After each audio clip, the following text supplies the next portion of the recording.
Hey there, Toonami faithful, and welcome back aboard Toonami Absolution, where we talk about the shows that made us us and the shows that made you you. Once again, we are your hosts. My name is Alex.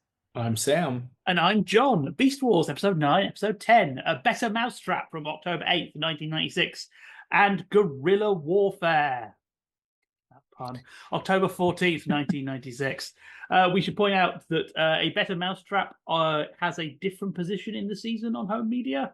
It is swapped with another episode called The Probe, which introduces all sorts of continuity issues, but in broadcast, A Better Mousetrap. Yeah, but you get a lot of Tigatron. Get a lot of Tigatron. Yeah, he's on the team now. He's like, so Yeah. we can just call him and be like, Tigatron, oi. The kids love the Tigatron. I love Kids love Tigatron. Yeah. My highlight is how these Tigatron going, Tigatron maximize stealth mode, which is the same as normal, but you just whisper.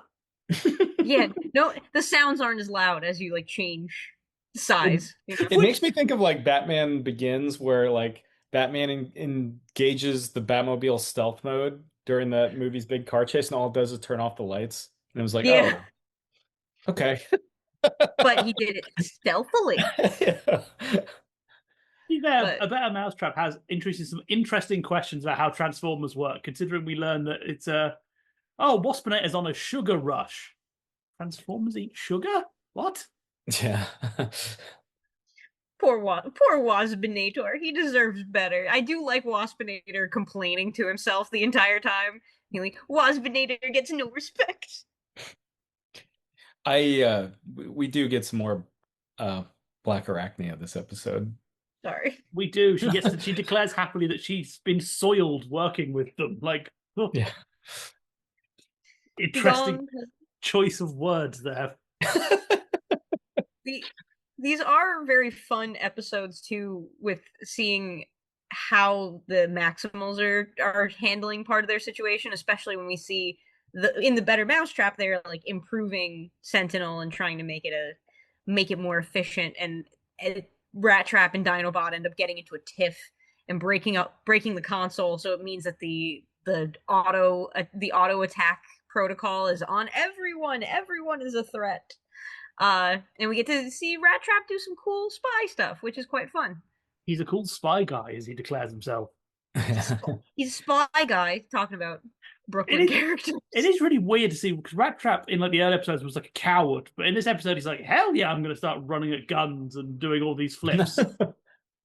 I mean, he gets his big hero episode in episode 9. Both of these episodes are about things kind of going rogue. If it's like whether it's Sentinel or Optimus Primal getting infected by a Scorponok's brand new, never before seen power. Oh yeah, Scorponok can make viruses now. That's a thing he can do. Yeah. And only make one antidote to it. I do love Megatron in that episode, where Megatron's just like, no, Scorponok, don't muck it up, and Scorponok's like, I won't, and then he mucks it up immediately. I had a brief moment in Guerrilla Warfare when Megatron appears. I'm like, oh right, you're in this show. Oh right, you're here. You've not been particularly busy. No, I mean, he's got his ass kicked a couple times, in the past couple episodes, and so he's kind of like, I'm not going to mess with this. Dinobot's or not Dinobot. Who's the guy that's always like stomping on his ass? Optimus. Pterosaur. Optimus. Pterosaurs. Oh, yeah. Yeah. Dinobot does get the weird, like, kind of romantic gesture to Optimus by the end. Oh, it's so romantic. Can we talk about the ending of Guerrilla Warfare is weirdly romantic and also weirdly feels like the end of a season? How we sort of pan up to like the horizon and we play the little music. It's like, is this the end? No. Like that's how you would end the series. I'm glad that you brought up that romantic moment with Dinobot and Optimus, because it's been a while since I rewatched it, and I did come into this episode and I forgot that little like playful back and forth and the smirk, and it's just like, what? Like, go for it, absolutely, but like, what? Just kiss. Yeah, we flirting? Yes. Oh, yes. As your commanding officer, I command you to flirt. What a nice character arc for Dinobot, where he's like he's begrudgingly there, and then he's like flirting with Optimus. What a nice little Gives him turn. flowers. Yeah, it's a whole thing. He Talking of does weird give him flowers. character arcs, it's funny that we have this like really romantic moment with Dinobot, but in the previous episode we do a fake out death with Rattrap, and everybody just starts insulting him. Like Optimus Primal is like, he was a difficult Maximal to deal with, at times impossible. He's like, and then Ronnie's like, sure, he smelled bad, he was a rat. It's like, dude, he just died. Listen, they're hardened war veterans, okay? They're not going to sugarcoat it. Well, look, he was a rat. No, have you all forgotten that you're robots? He wasn't a rat. You made him into a rat. Yeah. He's a rat robot. He chose to be a rat, so he internalized it. Yeah, he went. I mean, that's the thing about a lot of the Beast Wars era. These the Maximals and the Predacons really go method. Some more than others. Usually the arachnid-oriented Predacons go a little more method, but yeah, Rattrap is probably the most method of the Maximals, I would say. It's trash. I do enjoy the meta knowledge that whole sequence where Rattrap and Dinobot are like sniping at each other. It's just Scott McNeil talking to himself.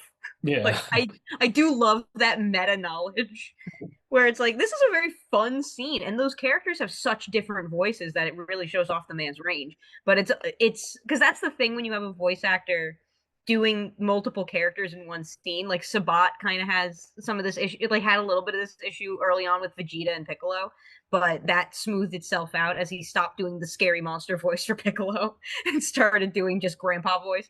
But yeah, Scott McNeil is like Scott McNeil's work in this show is just so phenomenal. It's like it's incredible the range on that guy. I do imagine he was going full Gollum in the booth, just flipping between the two. Yeah. It would explain why it flows so nicely. Speaking of flow. Yeah. Welcome to the internet. You were moving your head, and I was like, I thought you were going to say something, so I was waiting with bated breath to see. No, it's just our latency is always to give the viewers a peek behind the curtains. Oh, only the best Cybertronic technology being used here. Yeah. Yes. So what do we think about like red kryptonite? Is it red kryptonite? Sure. Yeah, red kryptonite makes you berserk. Yeah, what do we think of red kryptonite Optimus? Hilarious. He's like a 5-year-old from that tough. It's great. His voice actor can't do like scary. So it just comes across as like, I'm gonna get you. I'm gonna get you. It's so I like when they have him in like the pod and Cheetor is just looking at him like he's a sad he's like a sad zoo animal. He's just like so upset looking at Optimus in there. I just love the entire point of this plan. It's like, oh, we put a mine on him, it'll make him a coward. It's like, surely this was always how it was going to end up. Like, you've just basically said, well, here's a free bomb, here's our base. You've got nothing to lose. Well done. Mazel tov. It was like when Megatron at the end walks up to him, like, Megatron, have you forgotten that's a mine?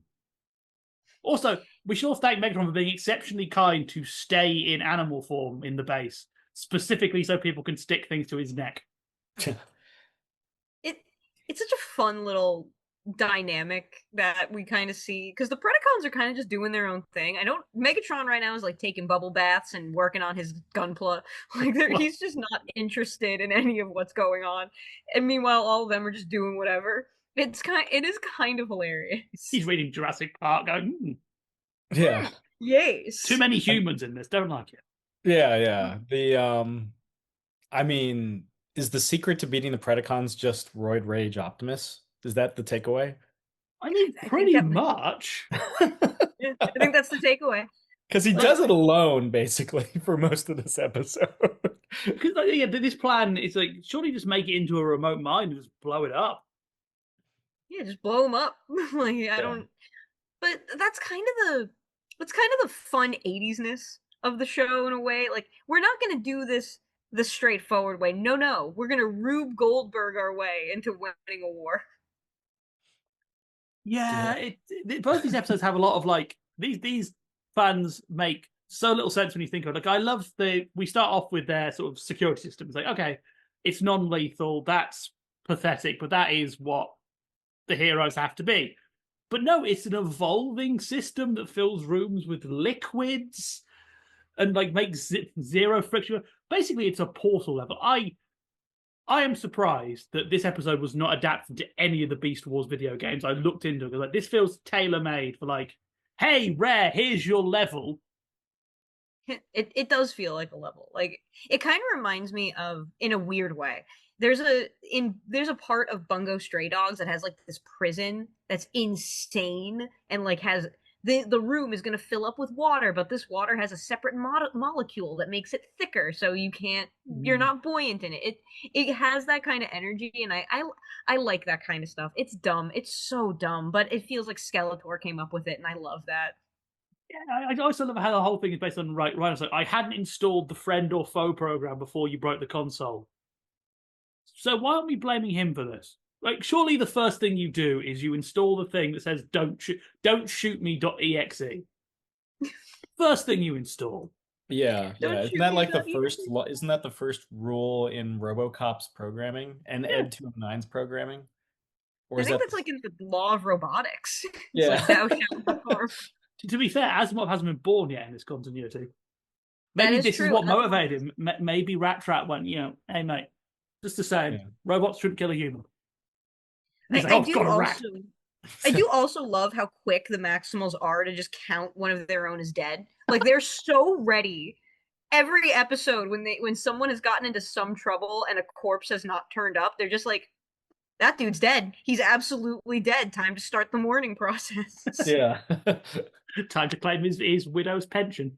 Yeah. Time to do it.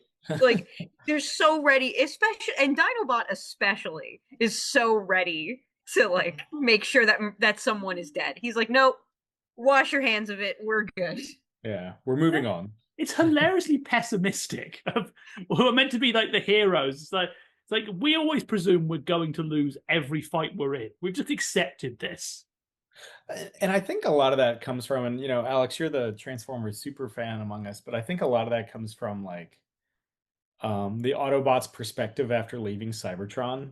They're just like, we're we've already lost. We've already lost. Like, I think that if you had to go to in-universe reasons why that is, that's probably it. I mean, it very easily could be that. Again, remember that the Cybertronians exist on the corpse of their dead god. So like there's something very pessimistic about the culture to start with. I have a particular love of when Dinobot is talking about like the funeral he'll give. Like, he already plotted out the memorial service. Like, that goes beyond being pessimistic. That goes down to being excited for the funeral. He's got a caterer on speed dial. He's like, no, I've already arranged for the flowers. I know exactly what hymn we're gonna pick. Like, don't worry, I got this. That guy's got a future as a funeral director. I mean, that's kind of his thing. But yeah, there is, now that you have to say it, like on their dead god. Yeah, I guess there is something inherently or subtly Warhammer 40K about Transformers that maybe we fail to appreciate. Fail to appreciate how ironically metal it is that they drink the lifeblood of their dead god as a way to perpetuate their species and live on its corpse. Like, that is what the planet Cybertron is. It's kind of insane. Oh dear. Watching John just like punch drunk in the corner. Talking of Transformers lore, this is the first mention of Spark we've got, and apparently the first mention entirely in animated continuity of the soul, effectively. The Spark is the physical manifestation of a Cybertronian's self and soul. This is actually a really, really big deal in the IDW comics because there's a difference between being a naturally born Spark in the IDW comics and being cold constructed, which is very interesting and contributes to the caste system. But the Sparks are going to come up and be important later when a very special character makes a cameo appearance in an episode later this season. I was like Spark. It took me a minute to realize that was a Cybertronian word, and Optimus Prime wasn't just like, my general passion is going. My passion for this war is fading slowly. my ennui for the horrors of war is. Yeah. I'm not Dinobot. I can't keep this up long term. Oh man. The mention of Spark actually killed. That's what did it. That's what did it. I'm back. I'm back from Vector Sigma. That's so they actually even did like the close in at the end, and then I genuinely felt like I should have monologued. Yeah, just so everyone knows, my cat hates my my extender, so he knocked it out of the wall. But anyway, Sparks, Transformers. Yes, it's very important. so yeah, it's one of those things like, oh right, there's these big concepts sometimes get dropped in the most inconsequential ways. Yeah. It's kind of one of those things I like about It's very Bloodborne in a way. It's like these massive ideas are just thrown into like an item description, and you got to figure out the rest. Yeah. So there's some fun animation bits in these couple of episodes. My personal favorite is in the second episode when they have that big fight when they're trying to break into the base. Then it pans out and you see both sides are behind rocks 10 feet away from each other, just firing pot shots at each other. Yeah. It's the silliest image. Even funnier when if you pause it, you see that Rattrap is just firing from the hip, but he's short, so he's just firing into the rock. So, well, to help the team, Rattrap. I do like that we get more of Dinobot's eye beams in the second episode. Get his like laser eye beams. They also have no explanation. It's just a thing he can do. Yeah, they just started happening one day. Yeah. Could you imagine discovering one day that you woke up to be Scott Summers? Well, pulling in my energy from the punch dimension. Punches from the punch dimension, though I think Dinobot's lasers are more slicey than anything else. Yeah. The sharp dimension, the cut dimension. To be fair, it's more the thing of having to fall in love with a woman who keeps getting crushed by buses. It's probably Scott's bigger problem. Yeah. No, that's what the moment that made Optimus really fall in love, were the eye beams. I said the fact that we're slowly trying to avoid using Dinobot's really stupid drill. It's the world's worst weapon. They're just over it. They're like, no, this is good for the toy. We're not going to put it on the character. Oh, actually, you explain to me, what's the sword Optimus has when he goes berserk? He just produces a sword literally out of his butt. Yeah, pretty much. So Cybertronians have this thing called subspace, which is essentially a bag of holding in an extra dimensional kind of way, and that's why when when Soundwave, because conservation of mass doesn't mean anything in Transformers. That's why when Soundwave is a giant 10-foot tall robot monster, and then he shrinks down to being the size of a Walkman. Like that's essentially what it is. That's how kind of Transformers has waved away a lot of that nonsense. I kind of think the sword was to be relevant because it doesn't look like, because all the other weapons are really themed to the person they've got. That sword is totally different. It doesn't look anything like Optimus. So I was like, oh, has he stolen this sword? No, the weird thing is that when they usually in Optimus's appearances, when they hand him a weapon, right? Like he usually has something that's very like regal. You know, you have like his laser axe that he has in G1. You have like Excalibur that he gets. You have in Prime. You have the giant spark sword thing, which is kind of cool. But here, no, you're right. It's just a regular sword that he just happened to have. It's fashioned out of scrap. so it does poison damage. He just pokes them a little bit. I do genuinely like when Transformers are using like regular weapons on each other. There's something very funny about a robot just like beating another robot with a rock, you know? That's always the heart of any of these things. Whenever you have something where it's like you have the themed weapons and a character brings out a regular gun, it always amuses me. Yeah, I mean, for me, like with Transformers, there are these futuristic, like extraterrestrial things, but it's like sometimes we just need to beat and stab things, though. Sometimes we just need to do that. That's also how you give people antiviruses. You just ram a massive spear through their chest like it's Evangelion. Does Scorponok ever use his viral powers again? Not that I recall. And he developed the virus. It's it doesn't make any sense. It genuinely doesn't. Like, and it's so weird that Scorponok kind of turns into Rocky Balboa every so often when he talks. Like, It is weird. it's weird. It's weird. It's also funny that these two episodes have two random robots that just come out of nowhere, because when they're sticking their massive spear into the crack in the earth, they have these little ant robots that don't seem to be anything, and Tigertron's like, oh yeah, ant robots. And just sees nothing wrong with this. Yeah. Don't worry, we're gonna get a much bigger ant robot later. And we love Inferno. He's a great character. I also really like how we have this thing about they've built a hologram machine to disguise their digging plans.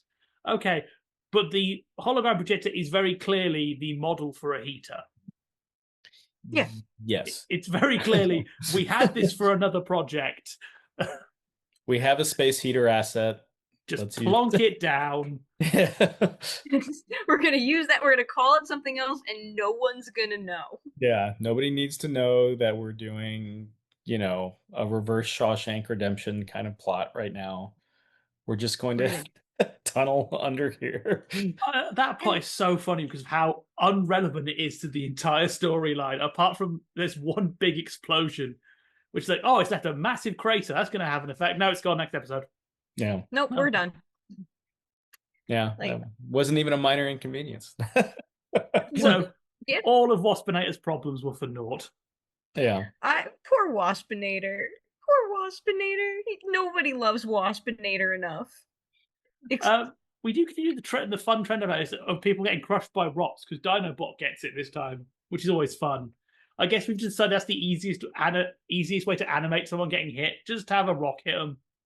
Oh yeah, no, there will be a lot of characters getting crushed by rocks. That will happen continuously throughout, because you're in the prehistoric era, baby. What do you have? Rocks. Rocks, and just clip them straight into the model. Don't worry about it. Yeah. Slam it right into that mob. Dinobot took a lot of beatings these last two episodes. I will say that. Like, they were just knocking him out left and right. Maybe that's where the romance comes. It's from the concussions. Yeah. Maybe Dinobot it's Stockholm syndrome. Dinobot is, oh no, it's one of those like fan fiction plots where somebody loses their memory and they get convinced that they're married to the other character. Yeah. He got hit so hard he went shoujo. Yeah. Shoujo Bubbles Dinobot. I would get in the comments. Make me Shoujo Bubbles Dinobot. Oh. Yeah, talking of weird things, we've changed our units of measurement again. Yep. These episodes, we are using a mixture of cycles and imperial units. Cycles, I think, work like metric. Please, somebody decide. Did you even look at the TF wiki? Yes, and I'm slowly losing my mind because of it. It's like the inconsistency with star dates and Star Trek. Like, star dates and like original series make no sense compared to star dates and like Next Gen and Beyond, where it's like, oh, you just arbitrarily threw in numbers. Okay. All right. My favorite thing when Kirk does that, just quick sidebar, is when in an episode he has to be like addendum A or stuff like that, just adding on to the plot. Captain's log, supplemental. Yeah. Captain's log supplemental. Yeah. So things got a little kooky. Can you imagine what Optimus's captain's logs have to look like? It's just mostly him swearing at Rattrap. Yeah. It's like, this lunatic, how dare they put this guy under my command? Have you there's the Twin Peaks audio drama that is all of Cooper's tapes and Diane reacting to them. That's what I imagine sort of Cybertron Command is getting from Optimus. It's like, I guess, and then I got hit by a fly, which made me want to kill everybody. This guy made me want to do murder. Should we call him back? Nah. I do again really enjoy in guerrilla warfare, like how differently every Maximal takes what's going on with Optimus, where it's like, oh my god, this is terrible. Oh my god, he's gonna die. He should die a warrior's death. Let's point him in that direction and just wait it out.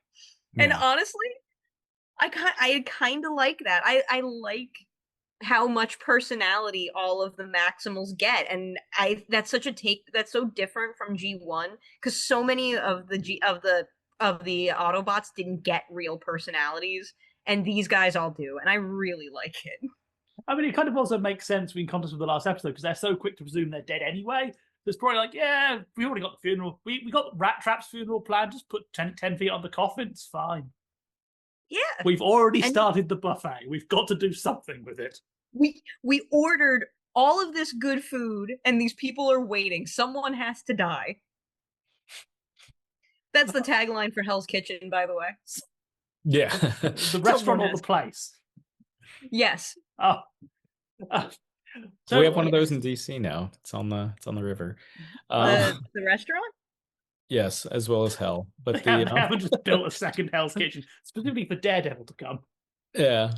Daredevil doesn't commute. He micromanages the shit out of those 3 blocks. He really does. He really does. Yeah. But they're a good 3 blocks. He's really intense about it. Yeah, he's like, Midtown is yours, Spider-Man. Stay out of Hell's Kitchen. Just him and Wanda trade Spider-Man gets all of Queens, and he gets Midtown and Upper Manhattan. Daredevil, nah, these 3 blocks here. I feel like Spider-Man gets the financial district too, because like tall buildings. He needs tall buildings. I think he trades off with Fantastic Four in the financial district. Yeah. He was part. He did get to be part of that for a while. I did see an amazing bag. Was that an amazing Bagman? Yeah, it was an amazing Bagman cosplay at Evo. At first, I was really excited because I thought it was a Faust because of the paper bag, and I was like, awesome. And then I was like, oh, you're wearing a Fantastic Four costume.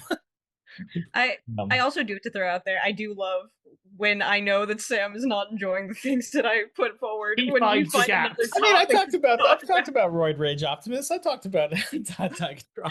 But you light up when you find like an exit ramp.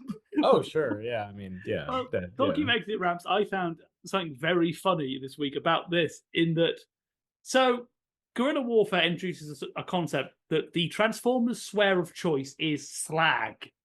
Yeah. Or slagging. Now, slag is a real word. It's the stony waste matter separated from metals during smelting. Perfectly acceptable word, unless you know British English, where slag is an insult to describe a woman who is lax in her proclivities. So in the UK broadcast, that was censored. Oh, what did they replace it with? They just closed it out. They just bleeped it. Which makes it infinitely funnier because it makes it sound like Optimus is just going around screaming slurs. I love that. Yeah, that's also why there is a Transformer called Slag who had his name changed in the UK to Slug. Because, you should. Slag isn't like a hard swear, but it's like you wouldn't have in children's media. No, yeah, you wouldn't. Yeah, it's not used in polite company. It certainly isn't how you should be describing your aunt. Yeah. Well, that's so wild. That's why that was so funny to me because he's like just going around saying he's like an East End gangster in a film. Oh, the blooming slags. It's like that's why I also found why I never saw why I couldn't remember ever seeing Beast Wars because it was part of another show in the UK. It was shown as part of a magazine show called GMTV, which was ITV's morning show, which I never watched. So that's why I never saw Beast Wars and why I have to find zero promotion for it. It was part of something else. Yeah. Did that mean that they cut up the episode, or? From what I can tell, it's very hard to find those like VHS recordings of GMTV because it was crap. But, no, it was like they had a block of cartoons and it was one of them. And then Disney brought the block, and it was a block of Disney cartoons. I think it became what the Disney Afternoon was in the US. They just were like, we showed these 6 months ago in America. You can now show them. That's so cool. Huh. Yeah. It's just one of those lovely quirks of language. It's like, someone at Hasbro, like UK, obviously had to reach out to Hasbro US, be like, okay, guys, you've got to stop. Yeah.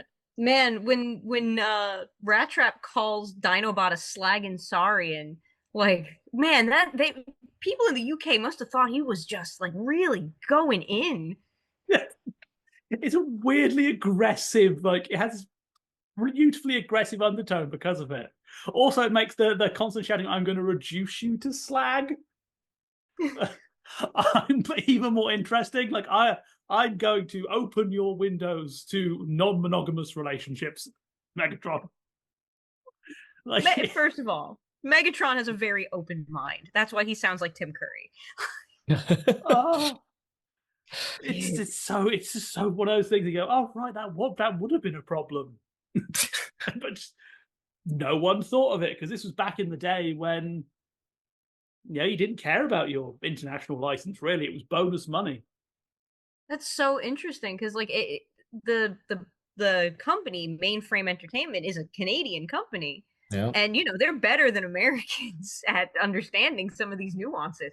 But I don't think slag is a offensive term at Canada. It's not what you would hear. That's so interesting. That is interesting. I enjoy that. Yeah, it's just again, it's just really funny to hear censored Optimus because it makes it sound infinitely worse. Just imagining the bleeping, and in my brain, I'm like, there are parents in the UK who thought that this was just a raunchy show. Yeah. Yeah, Scorponok's new bug makes you just swear continually. Yeah. Oh, there was a Dexter's Lab episode like that never got animated. I've removed Optimus's language filters. The very vampire dies in no time.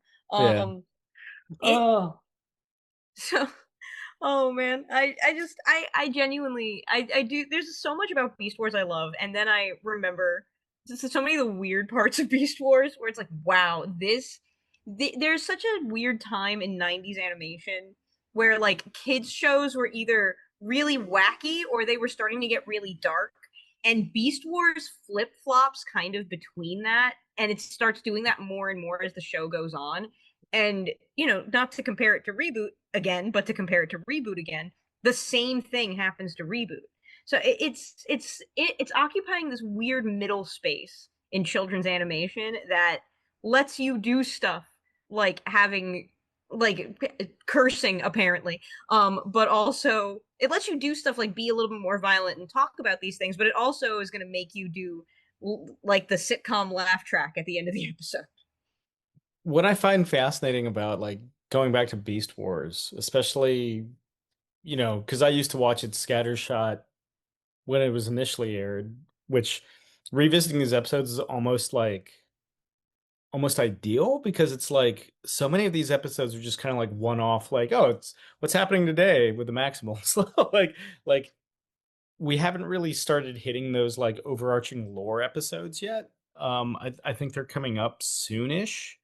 But Soonish, yeah. yeah, it's been a lot of episodes. Like occasionally you'll be like, hey, here's Tigatron and Black Arachnia and stuff. But like for the most part, it's just like, what if like Optimus was like roided out? Or what would happen if like our computer went completely bonkers like this week? They really are a lot of like one-off kind of adventures for and especially coming off stuff for like Cowboy Bebop or Sailor Moon, where there is like an overarching conflict. I mean, there's an overarching conflict here, but it's like vignette heavy with Beast Wars.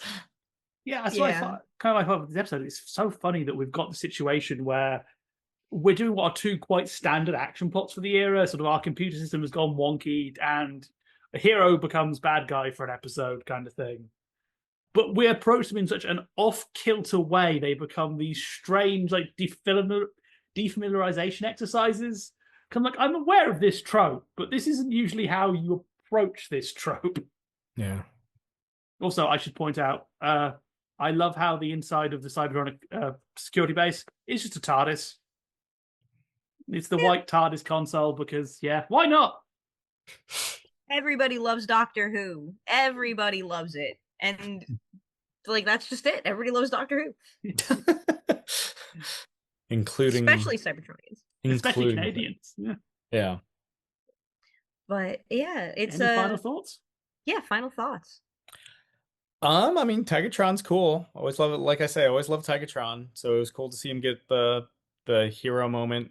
Though Rattrap really gets the hero moment, but it was cool to see Tigatron really step up in episode 9. How about you? I had fun with this. These episodes are goofy, but they were again, it's that thing of these episodes are silly, but I'm having a good time watching them. Which, yeah, if I can have a good time in the moment, I'm willing to forgive many sins. Yeah. I like that we're starting to see the beginnings of the arc of who Dinobot's going to become, especially in his romantic inclinations, apparently. I like that we're also getting some fun new updated animation rigs. Some things are starting to move more smoothly. We're learning some lessons from Reboot that we didn't have before. Like there's some good stuff happening here. Get in the comments for how long you guys think it's going to be for me to get Sam to say that he likes the show. Oh. John admitted it last week. Now we have to see how long it's going to take Sam. So get in the comments. Place your bets. Yeah. Hmm. We'll just But sentence mix it at the end of the run. It's fine. Yeah. yeah, We just got to get him to say "I like" and Transformers at various points.